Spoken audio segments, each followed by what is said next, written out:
Another blood-red sunset and yet another moon face, and still another 100 miles to my next resting place. Driving down the road, eyes on the horizon.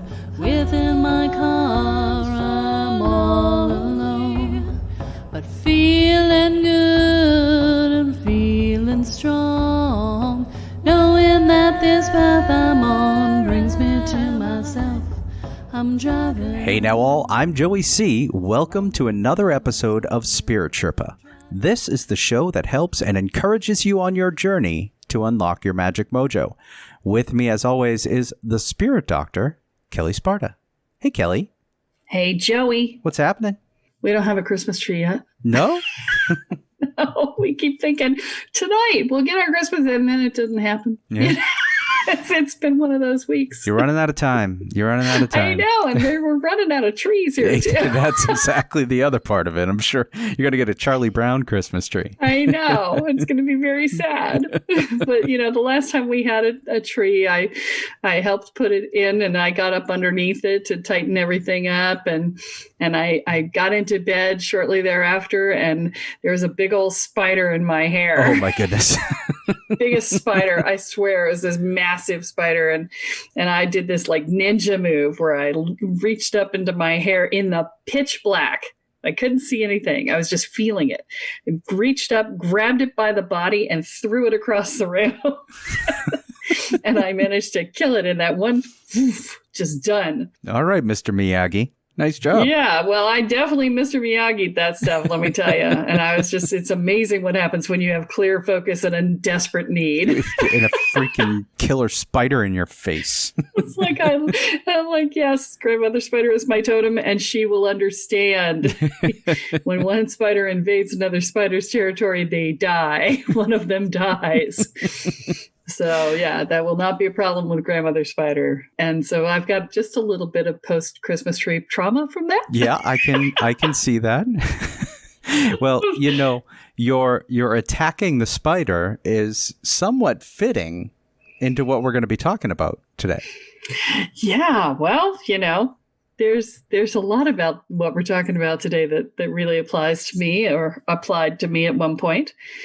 We're going to be talking about warrior women today. All right. So I'm picturing Wonder Woman, you know, the golden lasso, the Amazon woman thing. Is that what we're talking about? Yeah, kind of, but no. Lacking the superhero part. We want to be superheroes, but, you know, mostly we're just trying to save ourselves, right? Okay. Well, then how does that fit? What does that mean with the warrior woman? If you've listened to a lot of the episodes, then you've probably heard the damsel in distress and the knight in shining armor, right? The warrior woman is a version of the knight in shining armor. Okay. She's very distinct about things. Okay. Right?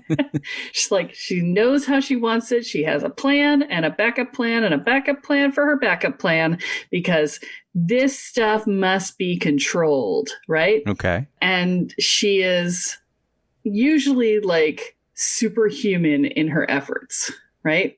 So she attacks life the way that she attacks anything that gets in her way. That generally means that she does very well for herself. Mm-hmm. Oftentimes she'll do extraordinarily well financially, although it depends on what direction she puts that fight into. Sometimes if she puts the fight into the I must correct the woes of the world, then you'll find her in nonprofits and in activist categories and things like that too. Okay. That's a little bit more invested in the victim energy. She summits obstacles. She doesn't invest in them. There's a way in which the knight in shining armor dynamic can often waver back into the damsel. And that often happens when you hit an obstacle, right? Okay. If you hit the obstacle and you invest in the obstacle rather than the goal, then you collapse into the damsel, right? Because then you're like, oh, I can't get there. Nobody loves me. I have no support. You're focused on the can't.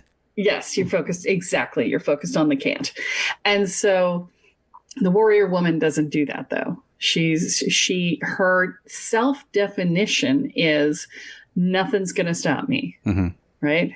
Ain't nothing gonna break my stride. Nobody gonna slow me down. Oh no, I got to keep on moving. And that was your trip back to the 80s. You're welcome. and but that's her theme song, right? Only, it's combined with a little don don don don don don don don because you don't want to get in her way, or she'll plow you over. She is a mountain summiter, a mountain of crap that's in front of her, a mountain of obstacles that get in her way, a mountain of people saying no to her. Oh, hell no, I'm going to find my yes, right? That's the warrior woman. Okay. And, she's near and dear to my heart because I have been the warrior woman. Hence the reason I took the last name Sparta, right?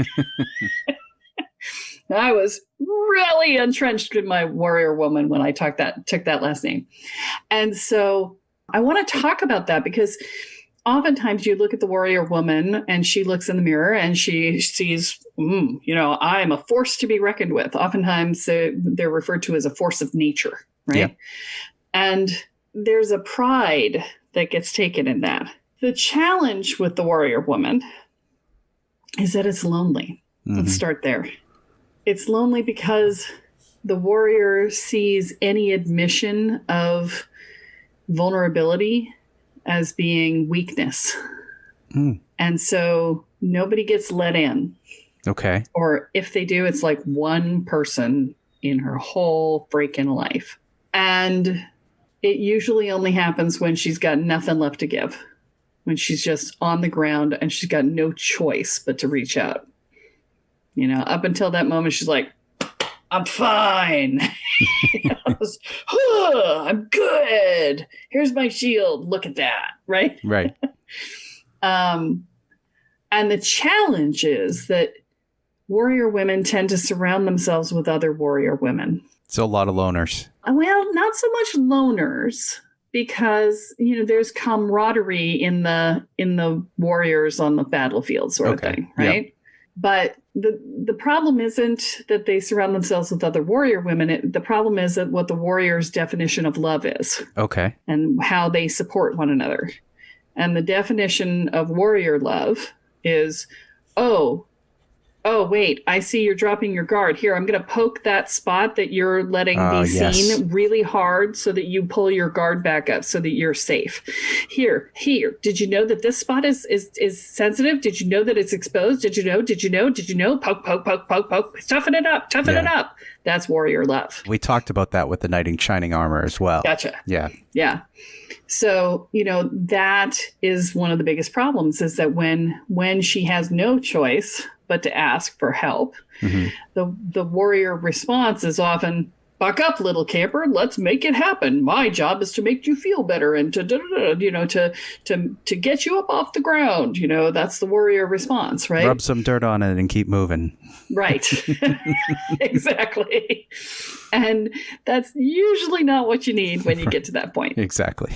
Right? Yeah. And so, that's a challenge. And then you add to it that there is this tendency to be superhuman, right? It's to be, Xena warrior princess or Wonder Woman, or, I'm going back to the 80s a lot today. Yeah, you're back there. Whatever. But there's this tendency to be superhuman, to get more done in a day than most people get done in a week, right? Yeah. And to do it better, faster, and more bionic. Mm-hmm. Now that's the 70s. There you go. Well, welcome. I was going to say, you're going to bring home the bacon and fry it up in a pan? I am. Pop back a little bit further. Never let you forget your old man. Yes, we're singing today. Yep. It's a singing day. But, here's the thing, is that there's this tendency to overachieve. Okay. And that tendency to overachieve makes, combined with the perfectionism that is a function of this as well, tends to make you a little unattainable. Oh. And so what you end up with are, for dating purposes, what you end up with are the guys who want to worship you, or, the women, if that's your direction, who want to worship you and who often want to be told what to do. Yeah. Right. Which, of course, the warrior does not respect. The warrior just kicks him in the face and says, you are not worthy of me. Right. and then, but the problem is that those are the people who are likely to be kind and loving to you. Right. But I remember when I was the warrior, I actually remember one of my criteria for choosing a partner was that he would have to be able to put me in my place and tell me to sit down and shut up when I was being a bitch. Okay. Because I knew that I could be a bitch, and I was a holy rolling bitch. I was just, once I got on a roll, just everybody get out of the way. Right. Mm-hmm. I knew that about myself, and I wasn't in a position to be able to change it. And so I was delegating that to my partner. Okay. Okay. And that puts you in a position where you end up with people who either could be abusive, although I didn't end up with that. There's something off in the energetic dynamic of a relationship if part of your criteria is that you want somebody to thump you on the forehead and sit your ass down. Right? Well, and there's a difference there. There's a really important difference there between the need to hold dominance over somebody with the sit down and shut up, you're being a bitch, right, to the respect of partnership where you could say, look, you're not acting properly. You're being kind of a bitch. You better recognize. And that's a very important difference in relationship. Yes. Thankfully for me, I got a little bit more of the latter than the former, but it could have gone the other way. Right.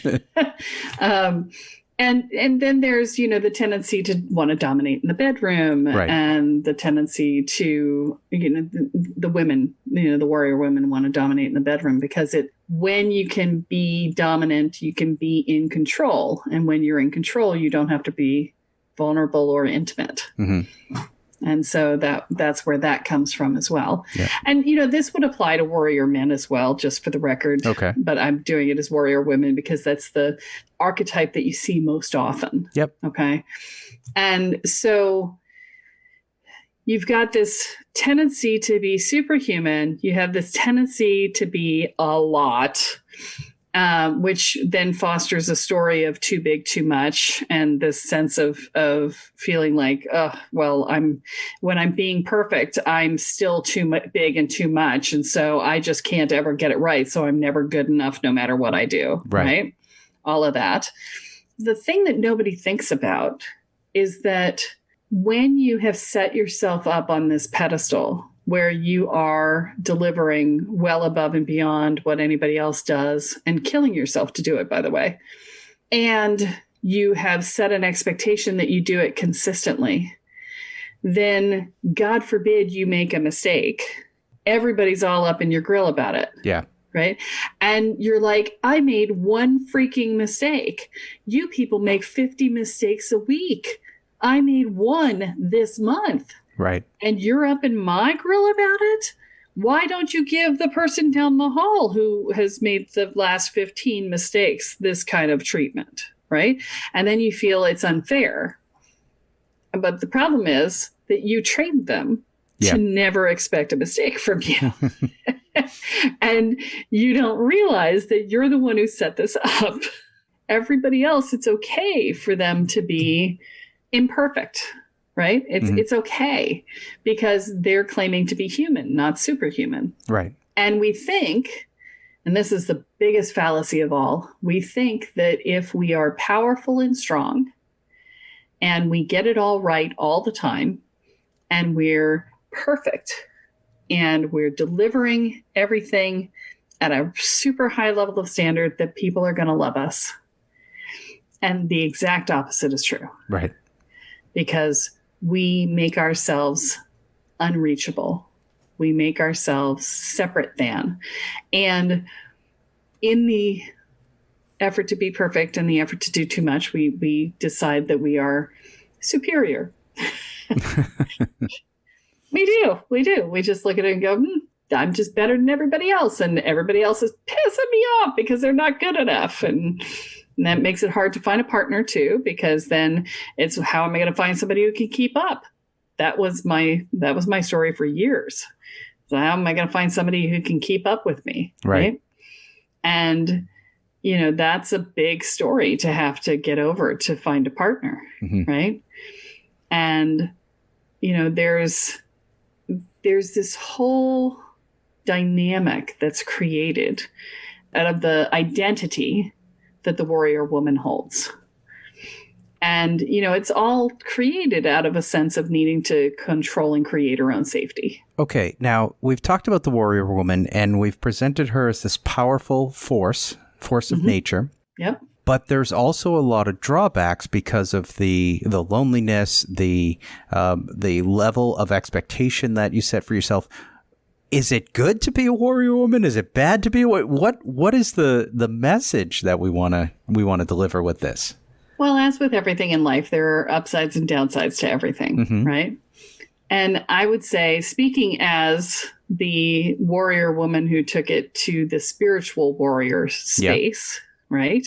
Which is really the end goal. If you're standing in that place of warrior woman, there's the evolution from the physical warrior space into the spiritual warrior space makes all the difference, right? Yep. And the spiritual warrior, the physical warrior is like, I will go into battle, and if I come home with scars or if I die on the battlefield, it was worth it because I engaged the battle, right? And they're willing to go into battle to take on physical scars, right? A spiritual warrior is willing to go into battle with themselves. Right? They're willing to go in and deal with their inner demons. And it's not really a battle per se, because it's different, but they're not looking to go to the outside world with the things. They're going within. And when there is, I refer to them as the spiritual firefighters, right? Yep. It's like when everybody goes running out of the burning building, you go running in. That's the evolution, right? Is to get yourself to the point where your act of courage is to allow yourself to be seen, to be transparent, to allow yourself to, yes, be a little vulnerable sometimes, right? Okay. And to allow other people in. Right? And to allow yourself to be taken care of, because when you are incredibly independent and competent, you often don't get taken care of because you don't need anybody. And it's like, well, okay, but then you also don't make any space for someone to be in your life who wants to care for you and love you.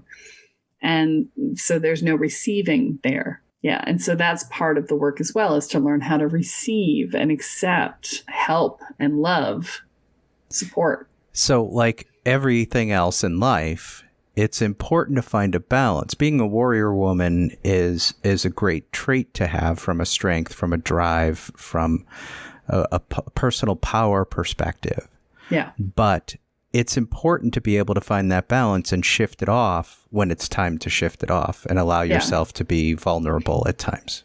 Yeah. Well, and it's not just a balance of, giving and receiving. It's also a balance of sort of masculine and feminine energies. Yeah. And again, we're not going into genders. We're talking about the energy. Traditional energies. Yep. Masculine being directive and outwardly focused and movement oriented, and the feminine being a more receiving and still and open vessel. Yep. And when a warrior woman, because warriors very much in the masculine, right?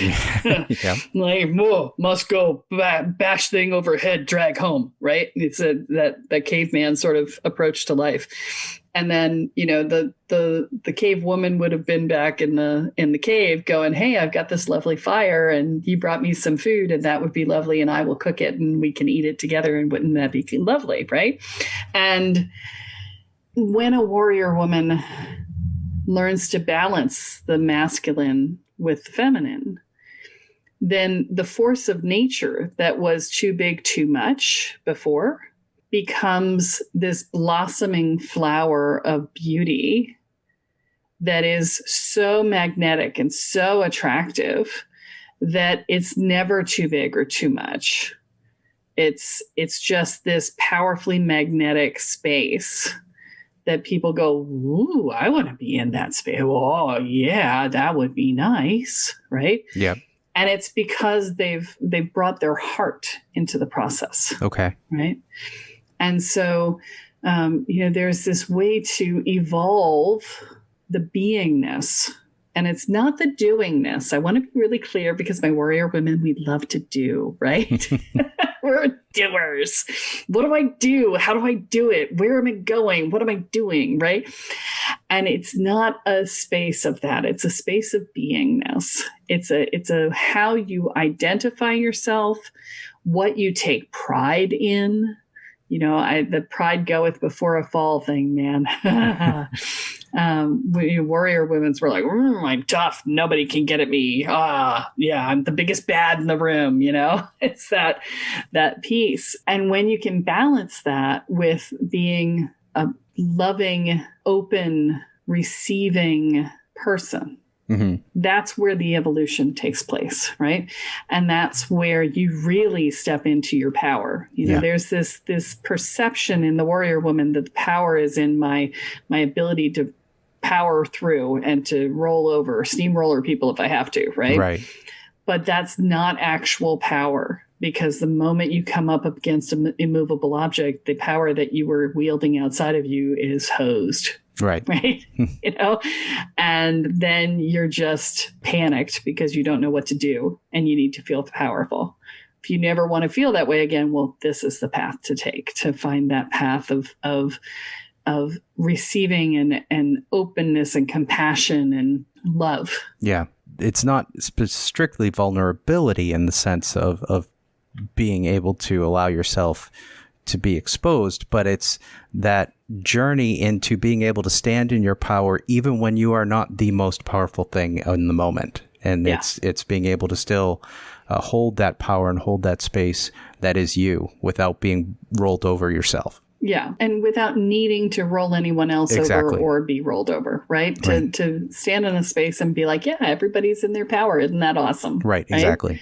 Yeah, there's no competition. There's no jockeying for position. There's no worrying that somebody's upset with you, because that's at the underpinning of everything there too. It's like, right. And so, it's about stepping into a place of luscious living, basically. Luscious living. I love that. Yeah. So it's where you get to just be who you are and be okay with that, and where you can engage with things because they interest you. Right. And you can say yes to the things that make you go yum and no to the things that make you go yuck. Right. Yep. It's a yummy, luscious existence.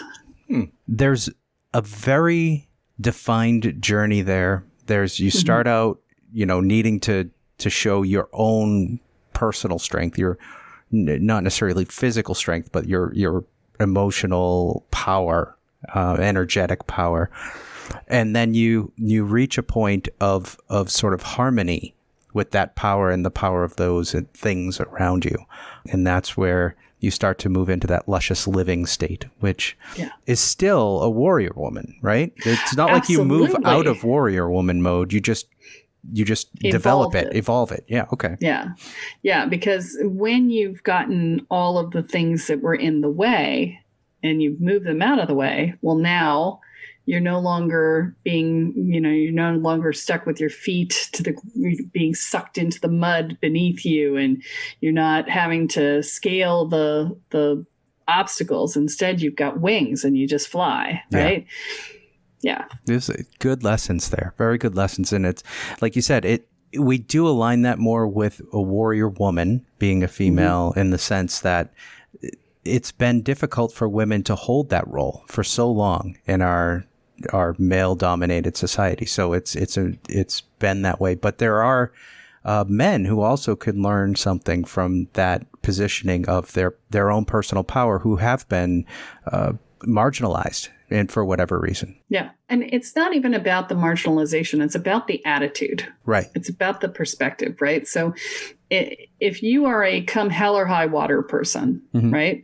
If you're going to get there come hell or high water, right? And nothing's going to get in your way, then you're probably a warrior. Okay. Right? Yep. That's really what it comes down to. If you don't let things stop you, then you've got that warrior attitude, and all of this applies to you, likely. Cool. Okay.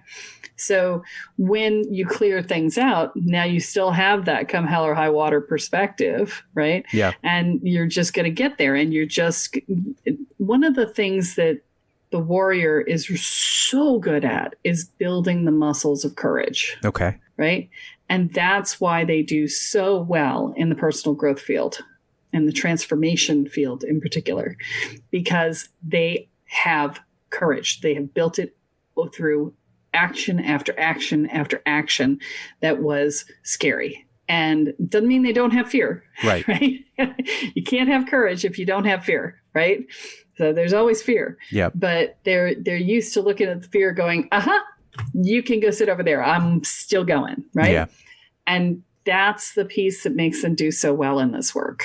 All right, cool. As I said, this is, I think, really important lesson for all of us to pick up. There's some stuff that you offer that would be helpful to sort of walk through this journey, right? Some programs Absolutely. and things? Yeah. The primary programs that I run are specifically focused on helping these warriors move into this more luscious experience, Okay. right? And so the beginning of the program is Inner Peace 101, and it's a 4-month program. It walks you through how to reduce the fear and the anxiety and the worry and the dread and the self-doubt and the inner and outer judgments, Right. as well as developing that sense of inner support for yourself. And if you need the work on building courage, it does that too. That is the first 4-month program. And that is the starting point for everything that I do with people, because that gets you to the place of emotional safety. And until you're in the place of emotional safety, you really can't do a lot of transformational work. So we start with that with everybody for that reason. And then we move into the work on owning your power and claiming your space and setting your boundaries and internalizing your sense of values so that you don't have to do so much and be so perfect, right? Yep. And learning to love yourself. And that's the Mastering Spiritual Evolution program that we've talked about before as well. So Inner Peace 101 is open for enrollment now. If you're finding that you are a warrior person and you recognize these traits and you want that yummy, luscious life, then, reach out to me on my website. You can poke me on Facebook. You can come into the Spirit Sherpa by Kelle Sparta Facebook group, and I'm happy to talk to you in there. Basically, find me. I'm not hard to find. You are everywhere. I am everywhere. I am ubiquitous. So find me and we can set up a time to talk. Fantastic. Well, this has been great as usual. More good stuff. And we're coming to the end of the year, so there's not a lot of episodes left in 2020. I know. Yeah. I know. And you guys are lucky because we don't take breaks for seasons and stuff. I just found out other podcasts do seasons. I'm like, that was an option? They do. And, I've actually seen that in past shows that I've done, that people take breaks. And I just find you got to power through. Let us say goodbye for today, unless you have any Kellyisms you want to share with the folks. Even if you don't celebrate Christmas, the Christmas spirit is a real morphic field. And tapping into it, whether it's your holiday or not, can bring you a really lovely jolt of love. So tap into it. Love those morphic fields.